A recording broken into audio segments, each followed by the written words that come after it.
La entrevista. Encuentro con los protagonistas.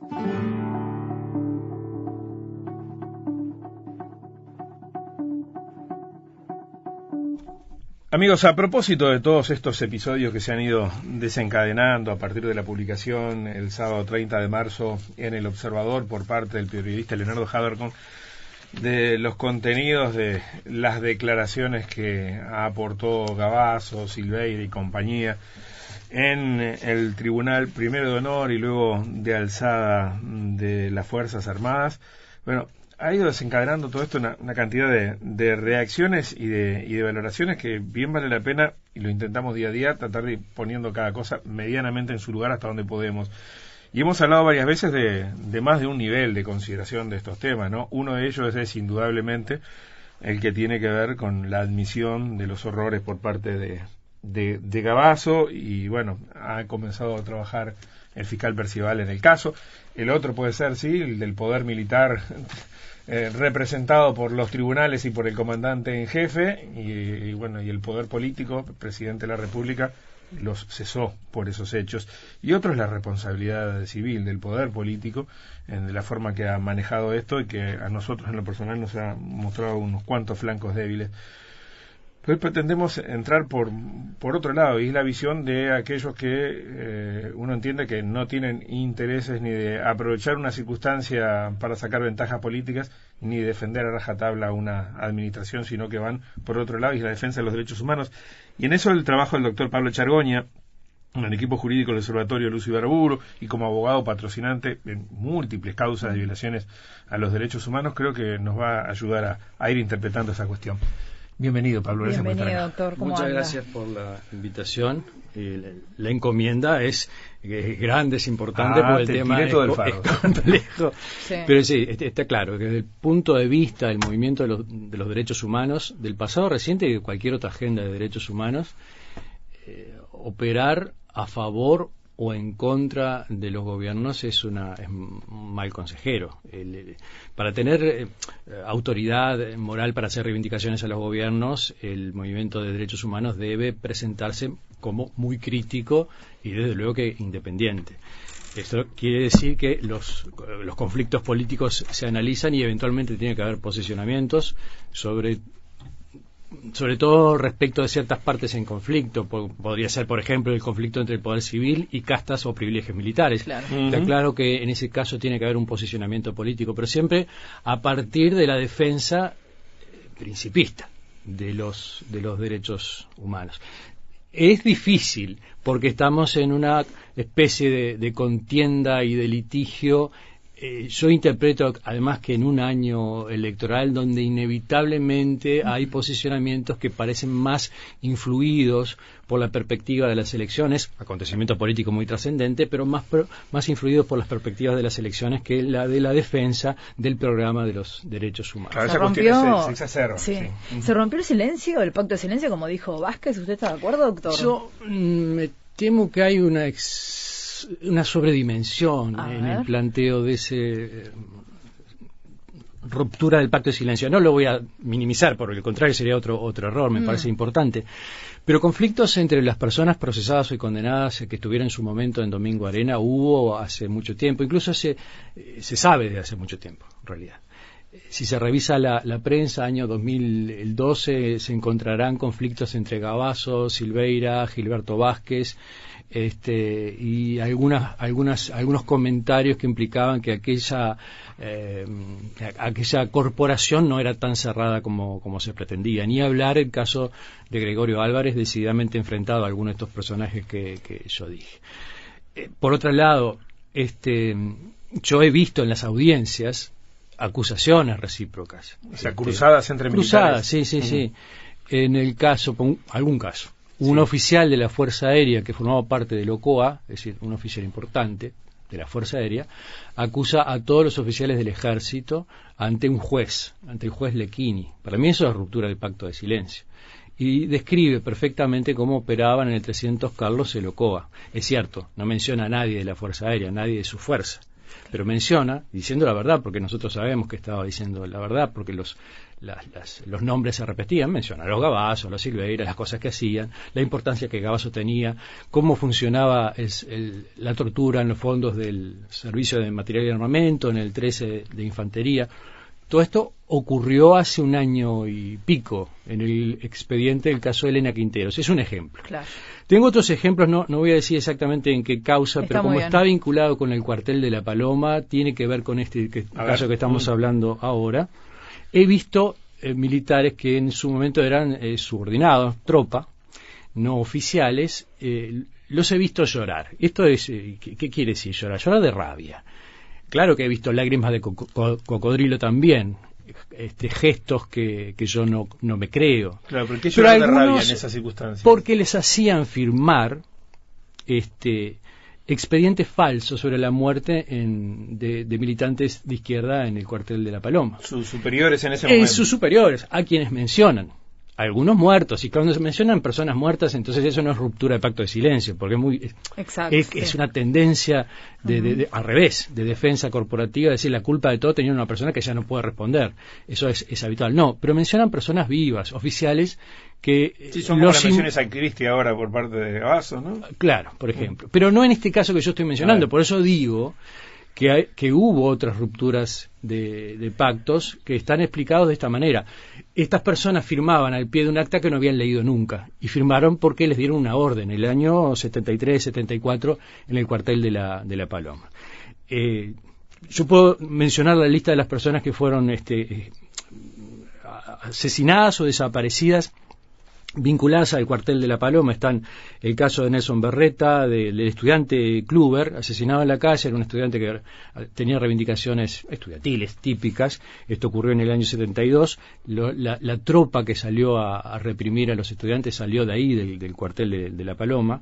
El caso de las 3 chicas ajusticiadas criminalmente, una carnicería del Brazo Oriental, las chicas de Abril, como se dice, se suelen conocer, Rayo, Maidanic y Reyes. El caso de Alberto Blanco, de Basilicio López, de Bonifacio Olveira. En uno de estos casos se dio esto que yo menciono. Entonces había militares que, enfrentados al juez el año pasado, decían: yo fui obligado a firmar un acta donde se mentía respecto a la circunstancia de la muerte de esa persona en el cementerio de La Paloma. Digo todo esto para minimizar lo que Gavazo dice, no, pero para ponerlo en un contexto. Es decir, tampoco me creo que no caigo en la trampa de quien sostiene que lo más importante es esto de la ruptura del pacto de silencio, porque en realidad es una estrategia para evitar la crítica acerca del procedimiento que en el gobierno está generando un conflicto interno entre el doctor Toma, el ex ministro Menéndez. O sea, es importante, es un dato, pero hay que evaluarlo en su justa medida. Pero estas declaraciones de Gavazo, así, tan contundentes, ¿se habían escuchado antes? Efectivamente no al respecto, porque por supuesto no está diciendo la verdad. Él no pudo haber transportado a una persona él solo y haberla intentado hacer desaparecer en el Río Negro. Eso tampoco y además también hay alguna otra debilidad en las declaraciones. No admite ser el asesino, ¿no? Además, el asunto es si esto tiene consecuencias, si esta declaración por sí misma tiene consecuencias respecto de Gavazo. Es difícil. Por otro, difícil pensar que estas solas declaraciones puedan tener consecuencias respecto a la responsabilidad de Gavazo por dos o tres razones. Perdóname, Pablo, algo dijo Perceval en ese sentido. Dijo, bueno, incorporaremos todo esto, pero calma, ¿no? En primer lugar, porque es una confesión se tiene que hacer frente a un juez, no frente a un tribunal. No significa nada. En segundo lugar, porque se tiene que verificar. Bueno, sería que le creciéramos a Gavazo tan luego, un sujeto miserable.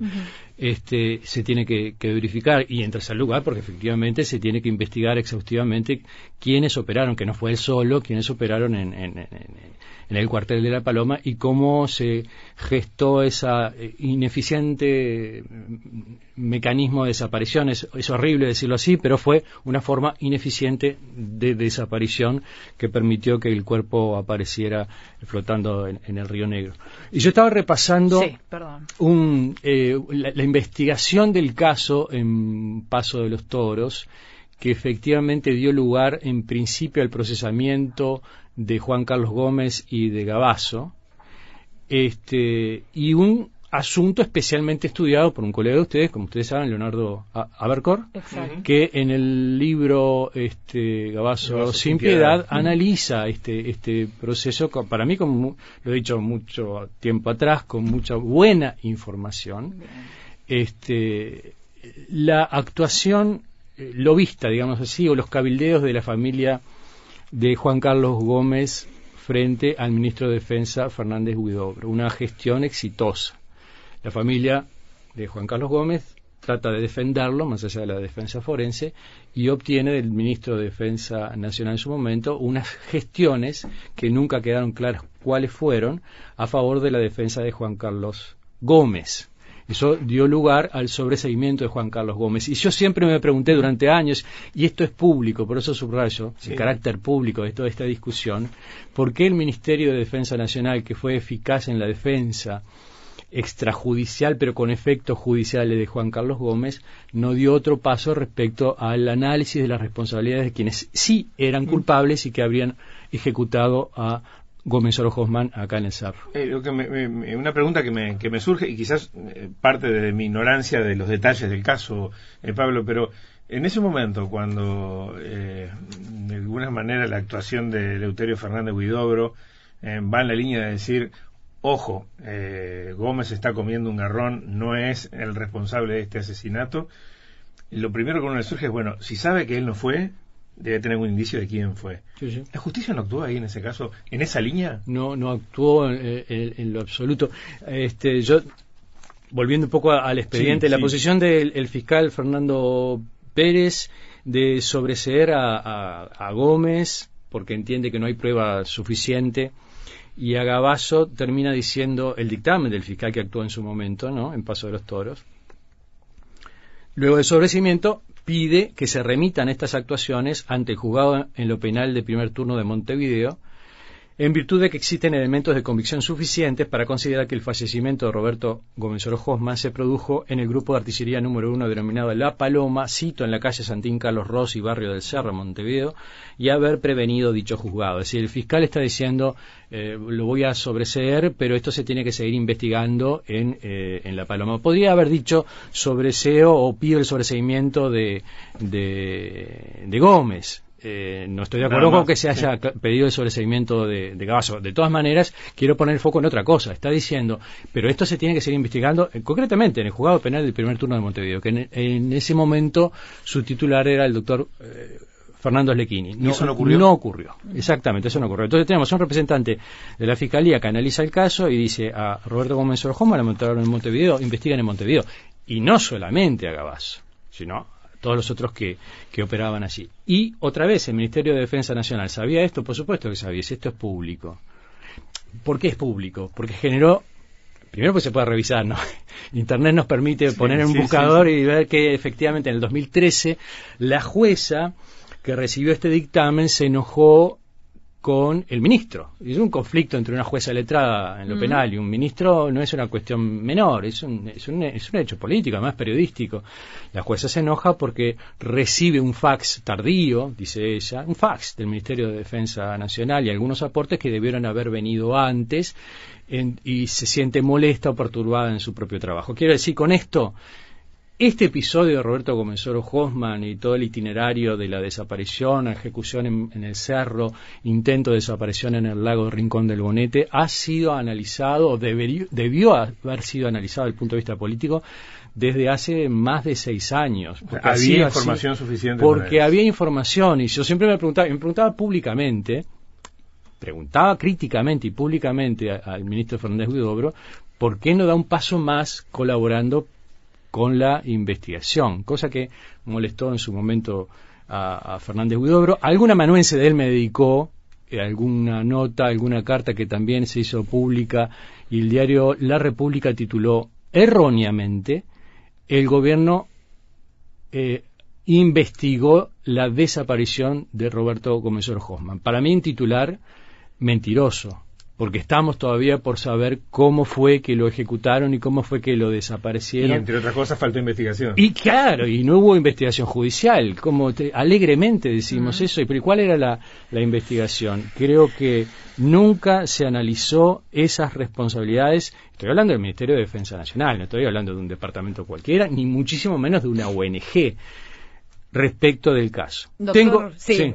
Quiero preguntarle lo siguiente. Todo esto que está analizando tan profundamente y lo que estamos viviendo a partir de las declaraciones que conocimos de este hombre el sábado, ¿abren un nuevo espacio? Un espacio donde realmente se vaya a fondo, donde las investigaciones puedan llegar a algún punto determinante, comprometen, interpelan, ¿qué pueden generar? Interpelan, seguro que sí. Yo creo que hay que operar sobre el hecho. Uh-huh. El hecho no se puede banalizar. La caída es 7 generales del ejército, la renuncia del Ministerio de Defensa Nacional, todo eso no se puede banalizar, y creo que el movimiento de los derechos humanos tiene que aprovechar este elemento como un elemento más. Aclaro que en el caso de Gavazo ha sido condenado por, ya se sabe, 28 homicidios, que es las desapariciones de Orletti, por el caso de María Claudia García de Hellman, que tiene varios pedidos de procesamiento en varias causas que están pendientes de resolución. Cito, por ejemplo, el caso de Arteche. Los dos, Silveira y Gavazo,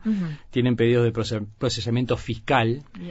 Que tenga pedido de procesamiento fiscal quiere decir que ambos, Gavazo y Silveira, tienen elementos de convicción suficientes para el criterio de la Fiscalía como para pedir a un juez inicie un juicio y eventualmente, si hay plena prueba, condénelo. En el caso de Arteche, en el caso de la tortura contra el periodista Porley, está Jorge Silveira. En el caso de el 300 Carlos, que mencionaba recién, Silveira y Gavazo y otros muchos. Y en el caso de los hermanos Julián, Silveira también. Y Gavazo también, un caso emblemático. ¿Qué quiere decir con todo esto? Sí. Los fiscales no necesitaron que Gavazo ante un tribunal de honor dijera yo fui responsable de tal cosa, porque hay otros medios de prueba. De hecho, Gavazo en ninguno de estos casos reconoció nada. No reconoció sobre la actuación de 300 Carlos que hubiera torturado, no reconoció en el caso de los hermanos Julián que hubiera intervenido, pero hay elementos de convicción suficiente. Entonces, es importante, es un dato importante, sí, pero no es el único dato que se debe manejar cuando se persiguen graves violaciones a los derechos humanos. Hay otros datos y otras investigaciones que hay que hacer, desclasificación de documentos y recolección de testimonios, y eso es muy importante. Y señalo acá este documento que nos llegó del año pasado de Presidencia de la República, donde sobre el caso de Roberto Gomenzoro Hoffman decía la Secretaría de Derechos Humanos para el pasado reciente, en el momento funcionaba el Grupo de Trabajo por Verdad y Justicia en pleno, digamos, dice sobre el caso Roberto Gomenzoro Hoffman, se presume que fue conducido a esta unidad, se refiere a la del Cerro, posteriormente desaparecido. Esta es la verdad oficial reciente. Entonces tenemos unas necesidades absolutas de que esto no se presuma, que esto se investigue. Sí. Y no solo... Eso fue el año pasado, dices. Esto es del año pasado. En uno de tantos nuestros trabajos nosotros pedimos información y el equipo de historiadores nos dan esta información, que es importante la información, porque no los voy a mencionar acá, pero están listados los represores, que no son Gavazo, que son otros, distintos, que no han sido procesados nunca, con los que me voy a cruzar probablemente probablemente no, tal vez nos podemos cruzar cuando salgamos de acá cada uno de nosotros, que son los que secuestraban, torturaban e interrogaban, porque una de las cosas que hace Gavazo al asumir toda la responsabilidad es poner también un cono de sombra respecto de sus pares que operaban en el cerro, en el cuartel. Entonces yo discuto un poco cierta carácter, digamos, demasiado optimista, tal vez cándido, cuando se dice se rompió por fin el pacto de silencio aquí para siempre. No lo veo tan así. Antes de ir a la pausa, doctor, la mayoría actual de la Suprema Corte de Justicia no tiene precisamente la misma mirada que los jueces de primera instancia, ¿no? ¿Eso cómo puede repercutir en el análisis de las causas? Esas contradicciones. Es interesante que haya una contradicción que es radical desde el punto de vista de la dogmática jurídica y de la apreciación sobre la mejor defensa de los derechos humanos. Quiero decir interesante porque es bueno analizar los dictámenes de esos jueces letrados de la primera instancia. Cito un tribunal de apelaciones en lo penal de primer turno también, que tiene resoluciones y sentencias muy interesantes en esta materia. Está presidido por el presidente de la Asociación de Magistrados Judiciales, el doctor Alberto Reyes, que en sus pronunciamientos son cada vez más, en mi interpretación, más profundos, más ricos y más enfáticos respecto a que estos crímenes son crímenes de lesa humanidad. La acción penal no prescribe, la sentencia de Hellman se tiene que cumplir y por lo tanto, pasado el tiempo que pase, se tienen que investigar. Y como siempre decimos, esto es un problema del Estado y de todos los entes y de todos los poderes del Estado. Es necesario que el Poder Judicial entienda que estos crímenes aberrantes no pueden quedar sin castigo y que actúe con eficacia desde todo punto de vista, tanto desde sus pronunciamientos como desde su organización en el servicio de justicia, pero también es importante que el Poder Ejecutivo, colaborador, auxiliar del Poder Judicial, aporte información respecto a estos crímenes del pasado, porque de lo contrario es difícil avanzar en la investigación. Nos aguarda un minuto, por favor. Seguimos conversando con el doctor Pablo Chargoña, que integra el equipo jurídico del Observatorio Luz Ibarburu y que trabaja, como sabemos, y ha trabajado durante mucho tiempo en innumerables causas de denuncia de violación de derechos humanos.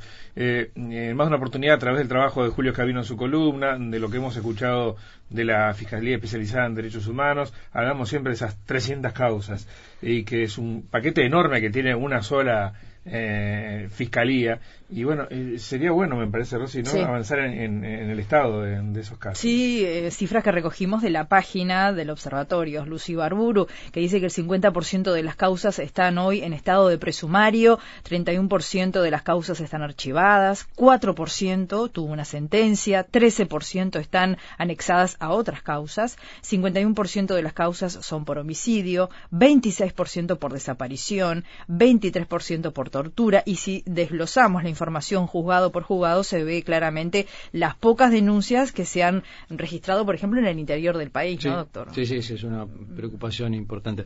En primer lugar, bueno, esos números son los números de la impunidad, como decimos en el observatorio, son indicadores, dan cuenta de una situación de mucho atraso. A veces cuando nos reunimos en ámbitos regionales solemos comparar con la situación argentina y en Chile, están más avanzados que en Uruguay. En Brasil y en Paraguay están menos avanzados que en Uruguay, son situaciones distintas, y son indicadores que nos ayudan a comprender cuánto falta por avanzar, y también a intentar buscar las explicaciones de por qué son tan mezquinos esos números, ¿no? Porque la situación de las víctimas en números redondos, 200 desaparecidos, 200 ejecutados, 7.000 torturados y abusados, no se está ni siquiera judicializando todo eso. Judicializando quiere decir ni siquiera se ha puesto sobre el escritorio de un juez muchos de los casos de tortura, particularmente en el interior. Hace poco hay una coordinación de compañeros en el interior que está trabajando, pero con enorme dificultad, porque la judicialización sigue estando en manos de las organizaciones de la sociedad civil. El doctor Percivale ha dicho públicamente no tiene iniciativa, ha operado y está operando, está investigando el caso, por ejemplo, de Roberto Gómez Orojosman o el de Silveira, a partir de que la Fiscalía de Corte, a partir de que este conflicto, presidencia, cúpula militar, da lugar a esa información, está entonces investigando, pero no lo habría hecho sin este conflicto, vale señalarlo. No actúa de oficio, digamos. No actúa de oficio. Yo interpreto, primero porque jurídicamente podría actuar de oficio, yo creo que debería actuar de oficio, pero interpreto que una fiscalía que no es una superfiscalía, que es un titular, una fiscal adscripta y una fiscal adjunta, no son brazos suficientes como para judicializar todos los crímenes de terrorismo de Estado, sobre todo en el interior del país.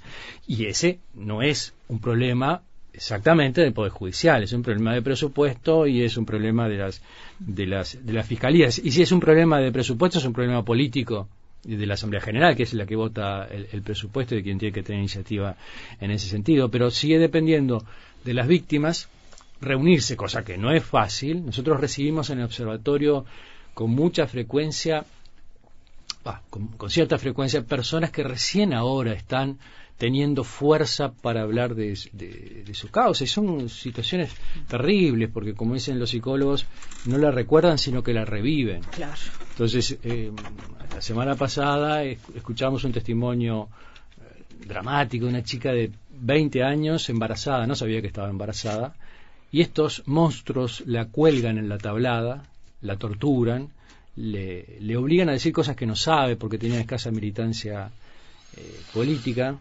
sigue su curso de embarazo, va a punta de rieles, es atormentada por este monstruo de Silveira y tiene un aborto en el hospital militar. Ahorro muchos detalles porque es mucho más grave que todo esto, pero por ejemplo, el propio grupo de trabajo por verdad y justicia dice no hay historias clínicas, no hay nada. Todo esto ocurrió con esta chica y no hay ningún certificado. Eso es un ejemplo de archivos que no están, de oscuridad en la información, que hace muy difícil investigar y seguir avanzando en estas cosas. Pero bueno, vuelvo a que la necesidad de plantear estas cosas ante la justicia, aún a pesar de todas las dificultades, es una necesidad humana y es una necesidad política, jurídica y ética. Son crímenes contra la humanidad. Y pese a todas las dificultades hay que impulsarlos. El tema es que el impulso depende de las personas que cargan todo este sufrimiento. Entonces, el esfuerzo de la sociedad civil hasta cierto punto alcanza, y es más difícil en el interior, por razones que todos más o menos conocemos respecto a la estructura de este país. Claro, ha habido, yo que sé, excepciones quizás. Tacuarembó fue un punto donde se movieron muchas causas, ¿verdad? Pero hay puntos donde no conocemos nada y seguramente no es que no haya ocurrido. Claro que ocurrieron cosas terribles. Hay un expediente abierto que no tiene procesamientos en 33, donde se torturaba a chicos, a menores, adolescentes. Es un caso emblemático. Hay un trabajo de un colega de ustedes, Almada, que se llama Crónica de una infamia, creo que se llama, porque en ese caso Goyo Álvarez y sus seguidores no solamente torturaron a estos chicos, sino que les arruinaron absolutamente la vida, propagando versiones ofensivas de su vida íntima y de su vida lo personal. Que implica eso para el interior, ¿no? Para la gente hay gente que no pudo vive en pequeños pueblos. Sí, yo escuché el relato de ellos el año pasado, es tremendo. Y cuando uno habla de que esto tenga un efecto reparador en las familias, ¿de qué hablamos? Va más allá de la justicia también, ¿no? Sí, es difícil establecer, difícil para mí por lo menos establecer un patrón. Yo he visto víctimas que salen, no digo que saneadas o sanadas de una audiencia, pero repito tal vez, que es lo que puedo hacer honestamente, lo que ellos dicen cuando visitan el lugar donde fueron torturados hace mucho tiempo es que les hizo bien a algunos. A otros yo veo que no, y eso a mí me pesa muchísimo, porque si reviven el sufrimiento décadas después y tienen la sospecha fundada que no va a ser útil su testimonio, entonces es el típico caso de la doble victimización, o la victimización secundaria.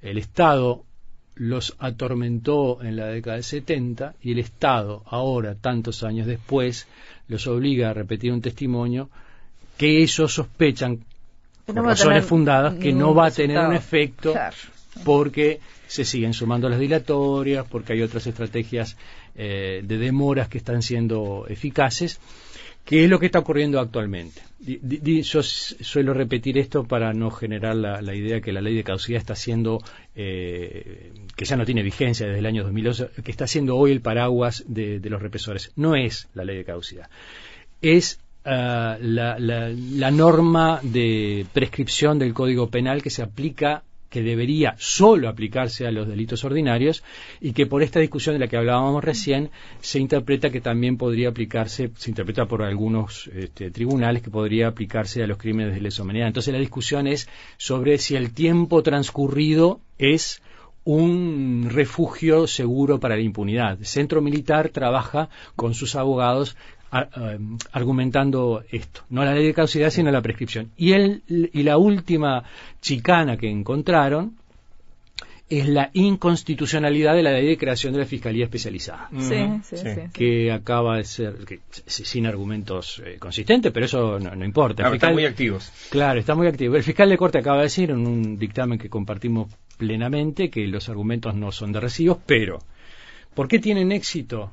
Porque basta la sola interposición de la defensa para obtener la dilatoria. No importa el resultado final, que tal vez no sea el que... Pero pateas la pelota para adelante. Exactamente.